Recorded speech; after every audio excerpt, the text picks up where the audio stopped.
Hello student, आज हम परिमेय संख्याओं पर संक्रियाएं के अंतर्गत प्रश्नावली 18.4 का प्रश्न हल करेंगे, जिसमें हम देखेंगे परिमेय संख्याओं का भाग। मैं हूं परमानंद पटेल। स्वागत है आपका आपके अपने चैनल पीएन पटेल क्लासेस पर। तो आइए देखते हैं परिमेय संख्याओं का भाग। यहां पर दिया गया है भाग दीजिए। पहला है 1/6 को 3/4 से। अगर हम भाग देते हैं तो ये 1/6 भागित 3/4 ऐसा लिखा जाएगा। अब यहां पर करते क्या है कि 1/6 और ये भाग को हम गुणा में बदल देते हैं, तो उसके बाद वाली जो परिमेय संख्या है वो पलट जाती है। 3/4 का क्या बन जाएगा? 4/3। ये क्यों होता है मैं समझाऊंगा आपको बाद में। अब यहां पर गुणा वाला प्रक्रिया आ गया। अब गुणा आने के बाद पिछले प्रश्नावली में हमने जैसे हल किया था आगे वैसे ही हल होगा। हम देख लेते हैं कि समान संख्या से भाग जा रहा है तो कटा दीजिए, नहीं जा रहा है तो अंश का गुणा अंश में और हर का गुणा हर में कर देते हैं। तो यहां पर देखते हैं तो भाग जाएगा, ये 2 से भाग जाएगा, ये भी 2 से भाग जाएगा, तो इसको कर देंगे 2 दूनी 4 और ये हो जाएगा 2 तिया 6। अब इसके बाद और तो नहीं जाने वाला, तो यहाँ पे अंश का गुणा अंश में करेंगे तो 1 गुणित 2, हर का गुणा हर में करेंगे तो 3 गुणित 3। इस प्रकार से 2 एकम 2 और 3 तिया हो जाता है 9 और ये हो जाता है आपका आंसर। इसी तरीके से सभी प्रश्न हल होंगे, लेकिन हमको पहले ये समझना है कि ये भाग को हमने गुणा क्यों किया। तो इसके लिए जो है आपको मैं गुणन प्रतिलोम में लेके चलता हूं। ये आप जो है गुणन प्रतिलोम के हिसाब से जो है आप समझ पाएंगे। जैसे अगर हम 4 का गुणन प्रतिलोम निकालें तो क्या मिलेगा हमको? 4 का गुणन प्रतिलोम होगा 1/4। ठीक, अब इन दोनों का गुणा कीजिए, 4 गुणित 1/4, तो ये क्या हो जाएगा? 4 का गुणा 1 से, क्योंकि यहाँ पर 4 को हम चाहते तो 4/1 लिख सकते हैं और ये आपका 1/4, तो ये क्या हो जाएगा? 4 एकम 4 बटे 1 चौक 4। और यहाँ बटे का मतलब क्या हुआ? भाग, 4/4। ध्यान से यहां पर देखिए, ये 4 और ये 1/4 है क्या? 4 का गुणन प्रतिलोम है 1/4। तो मैं यहां पर लिखूंगा इसको शब्दों में, तब समझ में आएगा। संख्या गुणित गुणन प्रतिलोम, ठीक है। और इसको मैं लिखूंगा संख्या भागित संख्या। अब दोनों को कंपेयर कीजिए, यहां पर संख्या, यहां पर संख्या, ठीक है। मतलब किससे? हमको 4 से मतलब है। और यहां पर फिर क्या लिखे? संख्या यानी कि 4, और यहां पर क्या आया है? गुणन प्रतिलोम यानी कि 1/4। थोड़ा कंफ्यूजन लगेगा लेकिन क्लियर हो जाएगा। 4 का गुणन प्रतिलोम कितना है? 1/4 है। तो ये 4 और उसके गुणन प्रतिलोम को हमने गुणा किया तो हमको ये मिला 4/4। तो यहां पर जो है इन दोनों को आपको कंपेयर करके समझना है कि यहां पर हम देखते हैं ये संख्या और उसके गुणन प्रतिलोम का गुणा कर रहे हैं, तो वास्तव में वो किस में कन्वर्ट हो रहा है? भाग में कन्वर्ट हो रहा है। तो किसी संख्या से दूसरे संख्या को भाग देने का क्या मतलब? किसी संख्या से दूसरे संख्या को भाग देने का यही मतलब है कि उस संख्या का गुणन प्रतिलोम निकाल करके संख्या से क्या कर दिया जाए? गुणा कर दिया जाए।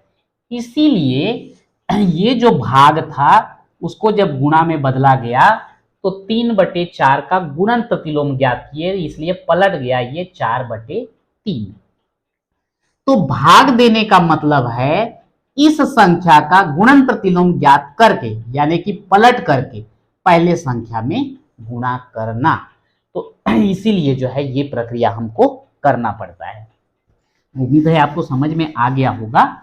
और उसको शब्दों में हम यही बोलते हैं कि किसी संख्या से दूसरी संख्या को भाग देने का मतलब उस संख्या के गुणन प्रतिलोम का पहले वाले संख्या से गुणा कर देना। और इसीलिए हम यहाँ पर पलटते हैं, 3/4 को पलट करके 4/3 बनाए, यानी कि गुणन प्रतिलोम ज्ञात किए और फिर भाग के बजाय हमने क्या कर दिया, गुणा कर दिया। चलते हैं अगले क्वेश्चन में। ऋण 8/11 भागित 5/9। तो ये हो जाएगा ऋण 8/11, भाग को गुणा कर देंगे, इसको पलट देंगे गुणन प्रतिलोम के लिए, 9/5। अब देख लीजिए समान संख्या से भाग जाता है क्या? ये दोनों तो नहीं जाता, ये दोनों भी नहीं जाएगा, ये दोनों नहीं जाता ना, ये दोनों नहीं जाता, कोई बात नहीं। अंश का गुणा अंश में कीजिए, हर का गुणा हर में कीजिए, तो ये हो जाएगा ऋण 8 निया 72 और 11 पंचे 55। अब ये जो है विषम भिन्न के रूप में आया है, लेकिन कोई दिक्कत नहीं है, रख सकते हैं। इसके बाद हम देखते हैं तीसरा, ऋण 9 भागित 4/7। तो यहाँ पर ऋण 9/1 और ये भाग को हम गुणा में बदल देंगे, तो 4/7 का क्या हो जाएगा, 7/4। यहाँ भी तो कोई समान संख्या से भाग जाने वाला है नहीं, तो ऋण 9 का गुणा 7 से, 1 का गुणा 4 से, तो 9 ऋण 7 निया 63/1 चौक 4, और ये जो है आंसर हो जाता है। ठीक, तो इस प्रकार से पहला, दूसरा और तीसरा हो गया। अब यहां पर देखते हैं हम चौथा, ऋण 102/38 भागित हो जाएगा ऋण 17/19। क्या करेंगे अब इसको, ऋण 102/38 और ये भाग का हम गुणा करेंगे, तो ये हो जाएगा 19/17। अब देखते हैं भाग जाएगा कि नहीं, ये भी भाग जाएगा, ये भी भाग जाएगा, 19 से कम 19 और 19 दूनी 38, 17 से ये भी भाग जाएगा,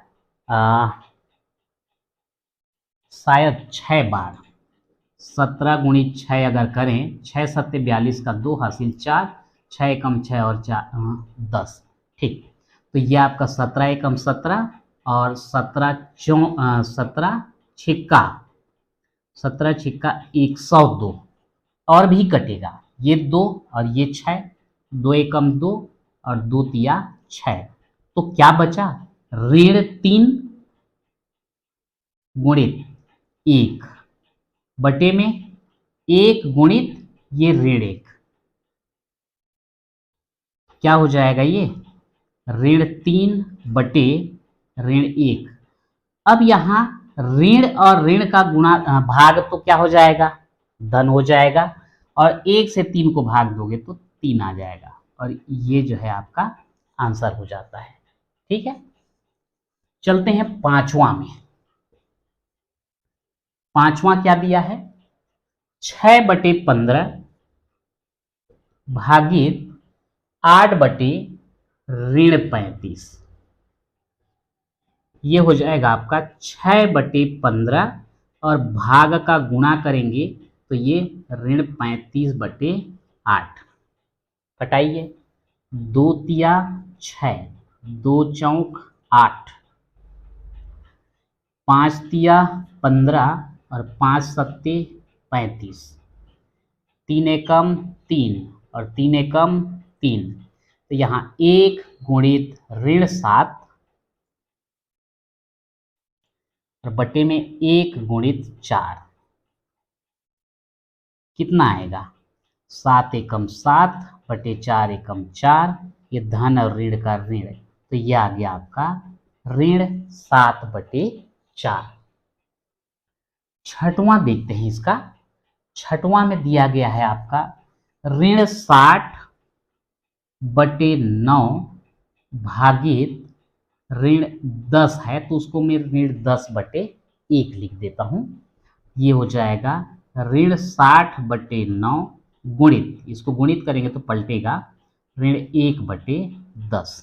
जो भी कटेगा कटा सकते हैं, 1 0 1 0 कटा दिए। अब ये 3 तिया 9 और 3 दूनी 6, ये भी कट गया। तो ऋण 2 गुणित ऋण 1, ऋण 2 गुणित ऋण 1 बटे 3 गुणित 1। तो ये हो गया 2 एकम 2, 3 एकम 3। और ये ऋण और ऋण का गुणा धन हो जाएगा। तो इस प्रकार से ये कितना आ जाता है, 2/3 आ जाता है। तो इस प्रकार से पहले भाग को हम गुणा में बदलते हैं और उसके बाद उसको हल करते हैं। तो आज हमने जो है परिमेय संख्याओं का भाग देखा। तो आज के वीडियो में इतना ही, मिलते हैं नेक्स्ट वीडियो में।